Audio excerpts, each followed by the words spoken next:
კი არ ცდებით თებერვალში ველოდებით ახალ რეზოლუციას. მე ამ დებატებისგან გამოვყოფთი ჩემთვის სიახლე და ისეთი საკმაოდ მნიშვნელოვანი ამბავი იყო ის, რომ ევროკომისიის წარმომადგენელმა ბრუნერმა, როგორც თავის პირველ წინასიტყვაობაში და სწორედ ტრადიციულად ესე არის დებატებზე, რომ პირველი სიტყვით გამოდის ევროკავშირის აღმასრულებელი ორგანოს წარმომადგენელი და კომისიის პოზიციას, კონკრეტულად კი საგარეო უწყების პოზიციას აცნობს ევროდეპუტატებს და ასევე ასრულებს ის სიტყვით გამოსვლას და ხურავს დებატებს და თუ მიაქცია ყურადღება, მან თავის სიტყვაში აღნიშნა, რომ უნდა იქნეს შესრულებული ეუთო ოდირის ბოლო შემაჯამებელი ანგარიში და ყველა რეკომენდაცია იმისთვის, რომ აღდგეს ნდობა და დემოკრატიული ინსტიტუციები და მათ შორის მოწოდება ხალხის და სხვადასხვა აქტორების მხრიდან ახალ არჩევნებზე და დასასრულს სიტყვაშიც მან კიდევ ერთხელ ხაზი გაუსვა და სწორედ ახსენა ახალი არჩევნები, რატომ არის ეს საინტერესო. ევროპარლამენტს წინა რეზოლუციაში პირდაპირ აქვს ჩაწერილი, რომ არ ცნობს არჩევნების შედეგებს და ძალიან ღიად აფიქსირებს ამ პოზიციას, მაგრამ ევროკავშირი არის საკანონმდებლო ორგანო, პოლიტიკოსები, რომლებიც პოლიტიკურ განცხადებებს აკეთებენ. რაც შეეხება კომისიას, ეს არის ამ ორგანიზაციის აღმასრულებელი ორგანო და ჩემთვის პირველად იყო, როდესაც ანუ რაღაცა სხვადასხვა ვარიანტებს შორის პრინციპში ევროკომისიამ ღიად მიანიშნა,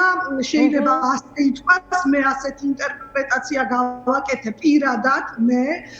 რომ მინიშნება ახალ არჩევნებზე. დანარჩენი, იმაზე ლაპარაკი აღარ არის, რამდენად ინფორმირებული არიან და თქვენს და მაყურებელმაც რომ მოისმინა, რამდენად დეტალურად იციან ყველაფერი. აქვე მინდა აღნიშნო და ჩემი სოლიდარობა და მხარდაჭერა ბზია ამაღლობელს, ბოლო დეტალებიც იციან, როგორც უსმინეთ, რაც შეეხება თუნდაც მის შიმშილობის გაგრძელებაზე და დღევანდელ დეტალებზეც იყო საუბარი ძალიან მკაფიოდ. აი თუ მიაქცია ყურადღება, ომბუდსმენი დღეს იყო შესული მასთან და დეპუტატებმა უკვე თავიანთ გამოსვლებს შესთქვეს. რამდენად ოპერატიულად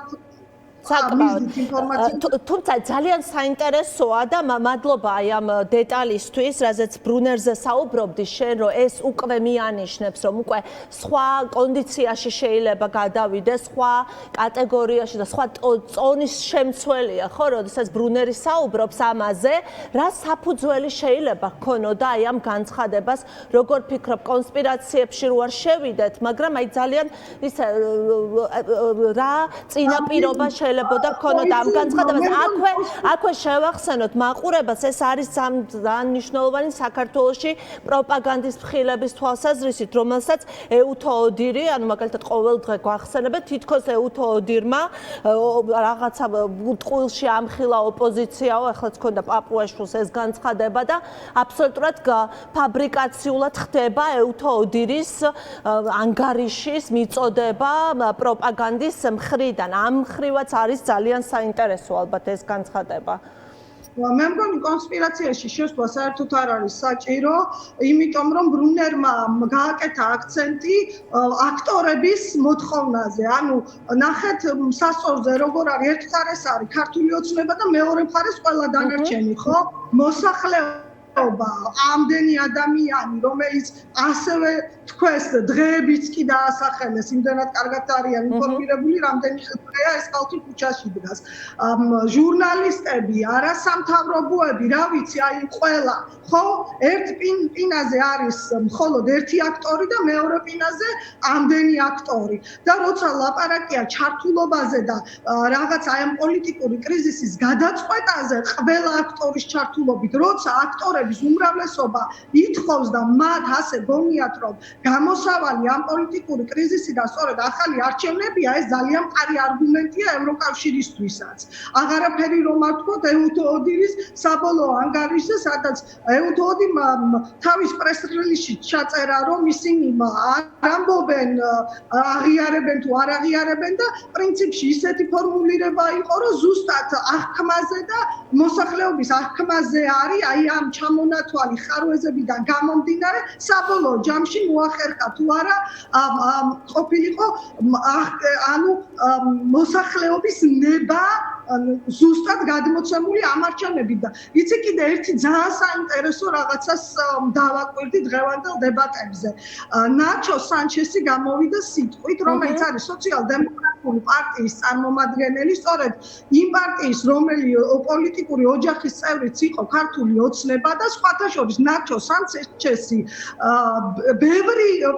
დიდი პერიოდის და წლების განმავლობაში ქართული ოცნების ძალიან აქტიური მხარდაჭერი იყო და ასე დებატებზე გამოდიოდა მათ მხარდასაჭერად და დღეს აი ჩემთვის ყველაზე მიმანიშნებელი სიტყვები იყო ნაჩო სანჩესის, რომელმაც კითხვა დასვა და ძირითადად ისიც უნდა ვთქვათ, ვიკა რომ იქ გამომსვლელები იყვნენ, რომელიც იცავდნენ ქართულ ოცნებას და ეს გამომსვლელებიც ასევე მაყურებელმა უნდა იცოდეს, რომ ცნობილი არიან და ყველამ იცის, რომ პრორუსები არიან,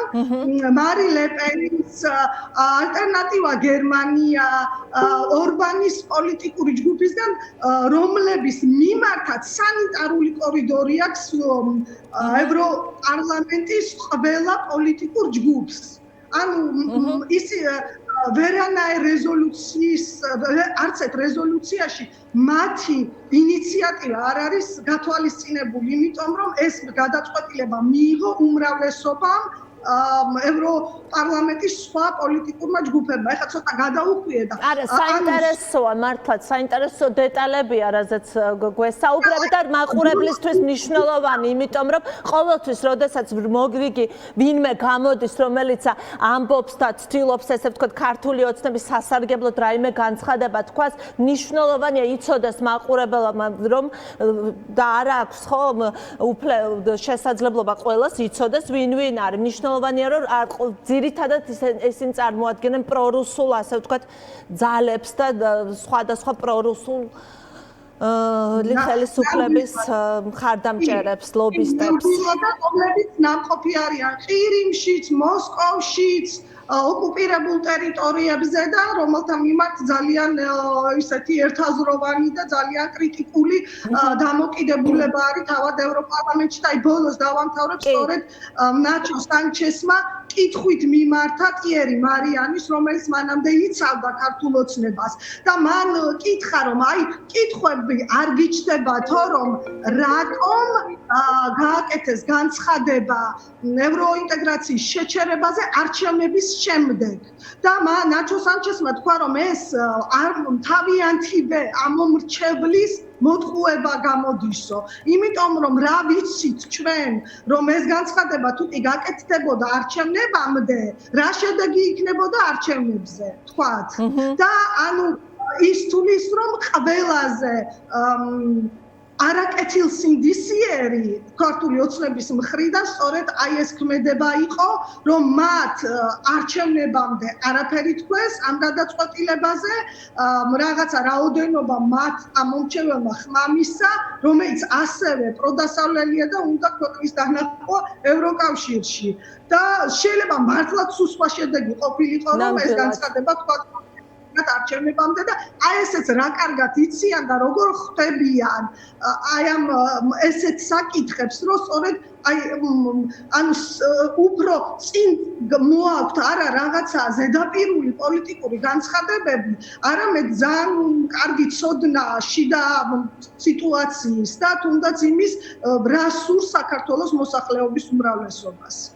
ძალიან დიდი მადლობა იმ საინტერესო დეტალებისთვის თამარ და ბოლოს აი დაგემშვიდობები და ბოლოს გეტყვი რომ კითხავ აი ვის ეს რეზოლუციები რომელსაც ჩალის ფასი უწოდა ხო და ქართული ოცნება ასე აფასებს ამ რეზოლუციებს აი ბოლო ეს რეზოლუცია ბოლოს წინა რეზოლუციაც უბრალოდ ჯერ არ გვაქვს რეზოლუცია მაგრამ ეს გამომსვლელები როგორ ფიქრობ რამდენად ტონის მიმცემი იქნება შემდეგ უკვე კონკრეტული შედეგებისთვის კონკრეტული გადაწყვეტილების მისაღებად მით უფრო გაჩნდა ძალიან მნიშვნელოვანი არის ალბათ ჩვენთვის რომ არაღიარების ამთავრობის არაღიარების კომპონენტი გაჩნდა და რაც არის უმნიშვნელოვანესი ამ ხრივ რამდენად შეიძლება იყოს მართლაც ტონის მიმცემი კი, რა თქმა უნდა, ამ რეზოლუციებს აქვს რეკომენდაციის ხასიათი და ეგზავნება ყველა სტრუქტურას, როგორც ევროკავშირის სტრუქტურებს, ასევე თქვა საქართველოშიც იგზავნება პარლამენტშიც, რომ მას ვისაც ეხება ეს რეზოლუცია, იმ ქვეყანამ და საკანონმდებლო ორგანომ, ანუ იცოდეს რა რეზოლუცია მიიღო ევროპარლამენტმა. რა თქმა უნდა, აი დღევანდელი დებატებიდან გამომდინარეც, რაც უკვე ვილაპარაკეთ, რომ თუნდაც არჩევნების, ახალი არჩევნების კომპონენტი აქამდე არ გაგვიგია და პირველი ეს გაახმოვანა ევროპარლამენტმა და დღეს უკვე კომისიისგანაც ასეთი მაინც ან wording-ში გაჩნდა უკვე ეს ფორმულირება ახალი არჩევნები, რა თქმა უნდა, მაინც რეკომენდაციის სახით და ზოგადად მაინც ხდება გათვალისწინება. ეს ერთი მხრივ თავად ევროკავშირში და ევროსტრუქტურებში და მეორე დატვირთვა აქვს წევრ ქვეყნებში, რომელ ქვეყნებსაც თავად ეს დეპუტატები წარმოადგენენ და ამ მხრივ საინტერესოა სანქციების საკითხი. ყველამ კარგად იცის, რომ სანქციებს ჭირდება კონსენსუსი და ამ კონსენსუსის მიღწევა ორბანის ფიცოს გამო არის ძალიან რთული, თუმცა აი სწორედ ესეთი რეზოლუციები და ეს ევროდეპუტატები, რომლებიც წარმოადგენენ თავიანთ ქვეყნებს, ეხმარება და ბიძგს აძლევს თავად წევრ ქვეყნებს, რომ წევრმა ქვეყნებმა ეროვნულ დონეზე თქვა გაატარონ ის ნაბიჯები, რა მოწოდება ძდევს რეზოლუციის ტექსტში. მადლობა